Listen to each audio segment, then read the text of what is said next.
Mieux vivre au quotidien. Des conseils pratiques pour améliorer votre environnement et bien vieillir chez soi. Une chronique proposée par Laure Delas. Aujourd'hui, nous allons parler domotique. Derrière ce mot qui peut parfois être impressionnant se cache en fait un concept très simple, à savoir pouvoir commander, contrôler et automatiser des tâches à faire dans notre maison et ce à distance sans avoir à se lever ou presque. Vous avez peut-être parfois rêvé que les choses se fassent toutes seules pour vous aussi en regardant Ma sorcière bien-aimée.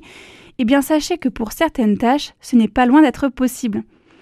Certains d'entre vous ne se sentent peut-être pas très à l'aise avec les nouvelles technologies, mais soyez rassurés, pas besoin d'être un expert en la matière. Alors comment ces outils technologiques peuvent nous faciliter la vie au quotidien? C'est ce dont nous allons parler dans cet épisode. Pour commencer, je tiens à dire qu'il n'y a aucune obligation à transformer sa maison en maison connectée. Il faut bien garder à l'esprit que ces systèmes technologiques sont des outils à notre disposition. Donc il faut qu'ils répondent à un besoin de notre part, et cela va dépendre de nos préférences et de nos habitudes de vie. Alors la première chose qui nous vient à l'esprit lorsque l'on parle de domotique, c'est ce que l'on va appeler le contrôle d'environnement. Avec par exemple le fait d'installer des volets roulants électriques, un portail électrique, un thermostat ou un éclairage programmable. Ces systèmes vont pouvoir être commandés à distance, soit par une télécommande ou un boîtier, ou même grâce à votre smartphone. Utiles pour nous faire gagner du temps et de l'énergie, ces dispositifs sont souvent bien appréciés et de nos jours finalement assez généralisés. Vous pouvez vous tourner vers des entreprises spécialisées qui vous conseilleront sur le matériel adapté à votre situation et qui peuvent également réaliser la pause.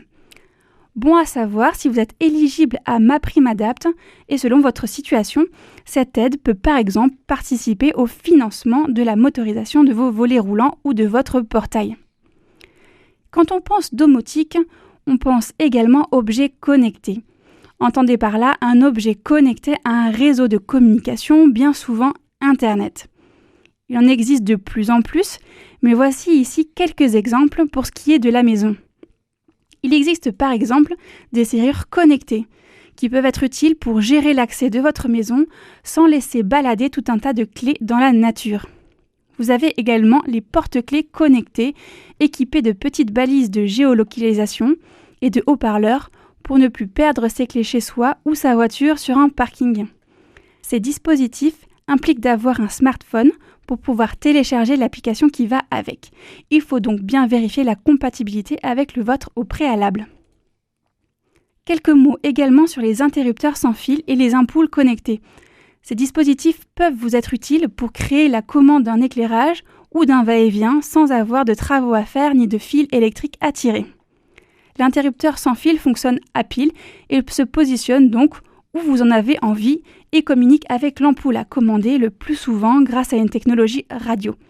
L'ampoule connectée, quant à elle, fonctionne généralement grâce au Bluetooth ou au Wi-Fi et sera commandée par une application dédiée que vous devrez installer sur votre smartphone ou votre tablette.